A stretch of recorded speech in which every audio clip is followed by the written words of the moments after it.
Below the High. Today we're here to open your eyes and widen your knowledge on the dangers and secrets of something you thought you may be familiar enough with already. It's a drug that has become popular with adolescents and young adults for its promise to let you get in touch with all your senses. But like that stranger that offered to give you candy when you were little, this drug is not the one you should trust. It's the love drug without the happy ending. It's an upper that will let you down. It's X, it's E, it's ecstasy. Now, ecstasy is the common street name for this party drug. It also has a scientific name, which is 3,4-methylene dioxymethamphetamine, or simply MDMA. Today, we are going to cover a few specific topics in the general world of ecstasy. Those would be the general chemistry of ecstasy, the acute and subacute effects of ecstasy, the long-term health risks, and ecstasy's ability to seduce you into the addiction, and how to fight it.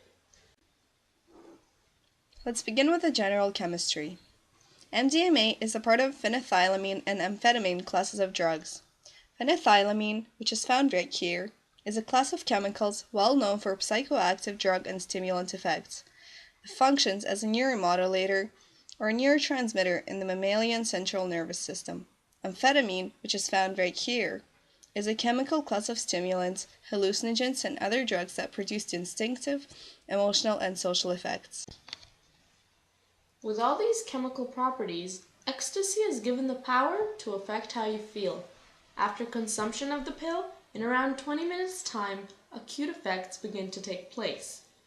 These are the ones the drug is famous and popular for. The user experiences feelings of inner peace, intimacy, and closeness to others, heightened arousal, and boosted self-confidence on top of that. One's sensory sensitivity increases, worries go away, the user becomes open to new ideas which they would fear or be skeptical of previously. As well, there is an increase in the depth of emotion and a decrease in appetite. All of this doesn't sound so bad and is even appealing to a chunk of the adolescent party population. What ecstasy dealers don't tell you is the subacute effects of ecstasy, the feeling you get 24 to 48 hours after consuming the love drug. These effects include a complete crash of the high, muscle aches, the intimacy is gone, depression, bye-bye self-confidence, irritability, bye-bye urges to get closer to human beings, difficulties with concentrating, and headaches. Other short-term effects of ecstasy include grinding teeth, jaw pain, excessive sweating, increased blood pressure and heart rate, anxiety and panic attacks, blurred vision, nausea, vomiting, convulsions. These symptoms will probably go away if you're a one-time user, but if one continues to take ecstasy, more severe and permanent damages to the body will absolutely follow. In your brain, there's a chemical released called serotonin. This is what it looks like. It regulates your mood, your sleep, and your appetite, so as you can imagine, it's pretty important. One of the long-term and sometimes permanent effects of ecstasy is the termination of serotogenic actions by damaging the brain cells that release this chemical. This leads us to our next long-term health effects: clinical depression, damage to the brain, defecting its ability to think and store memories. As well, ecstasy can lead to damage of other organs, such as the liver. Now let's talk about how ecstasy can seduce you into becoming an addict. Although ecstasy is not as addicting as other drugs such as nicotine, cocaine, and heroin are, most users are addicted to the emotional state that they reach while they're on the drug. As we mentioned before, users feel happy, loving, and relaxed under this drug's influence. This feeling lasts 3 to 5 hours, but after a while, a lot of users feel that they cannot live without this feeling and end up becoming regular users. Frequently using ecstasy increases tolerance very quickly. Over time, increasingly higher doses of ecstasy are needed to reach an acceptable high. The more you use it, the less you feel the experience and the more the speedy buzz takes over. Using MDMA 2 days in a row is likely to lead to a weakened experience the second day. Through 7 or more space days, this effect is lessened. To completely reduce the tolerance of MDMA, long breaks of at least 2 months should be taken. However, this is very difficult for new users because they like the effect so much that they want to use it again and again as soon as possible, and they end up using higher doses each time. There are many signs to tell if a person is addicted to ecstasy, and they also go up by stages. The first stage is when the user starts to spend a considerable amount of time in between doses thinking about when he or she can get some more ecstasy. The second stage is when the person is unable to control his or her use of the drug and they end up using too much. And the third and final stage is when the person starts neglecting other everyday activities or their personal relationships just to consume ecstasy. When the user becomes addicted to ecstasy, treatment is necessary. For short-term users, the best treatment would be to just stop using it and concentrate on other activities.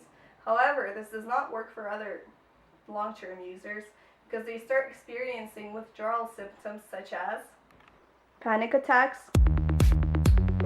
Alright, I'm ready for the test. I know this, I know that. What? I don't know this!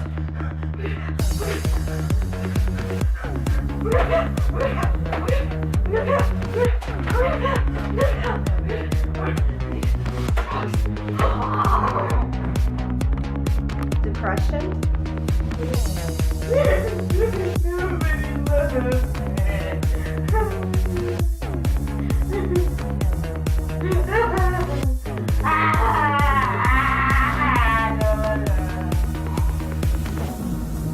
Loss of sleep.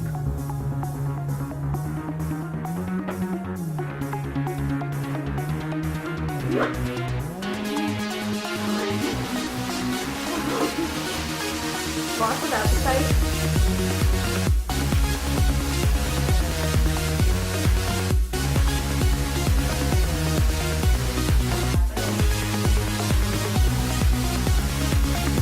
Trouble concentrating.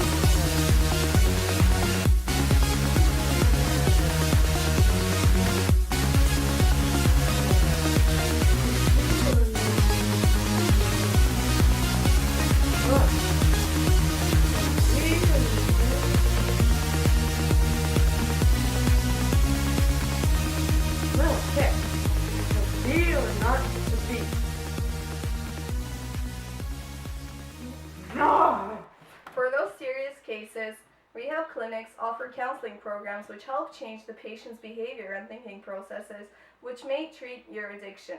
Unfortunately, there are no pharmacological ways to treat the addiction, so the only way would be to psychologically treat it.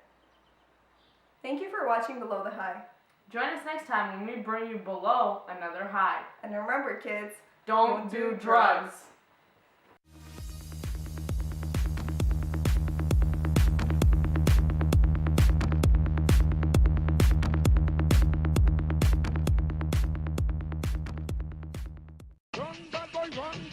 For those cases, clinics offer Drugs!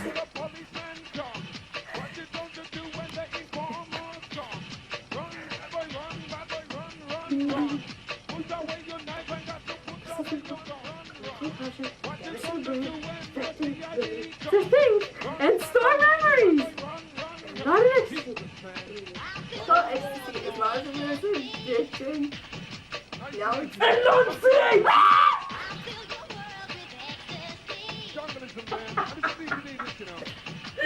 Now let's talk about how ecstasy can seduce you into becoming an addict. Although ecstasy is not as addictive, We need to help this addict. I'm addicted. I'm addicted to him. I don't want the moment. Stop laughing. Stop laughing. Stop laughing. Stop laughing. So stop laughing! thank you for watching The Lone High. Tune in to the next episode where we're gonna Talking about more drugs.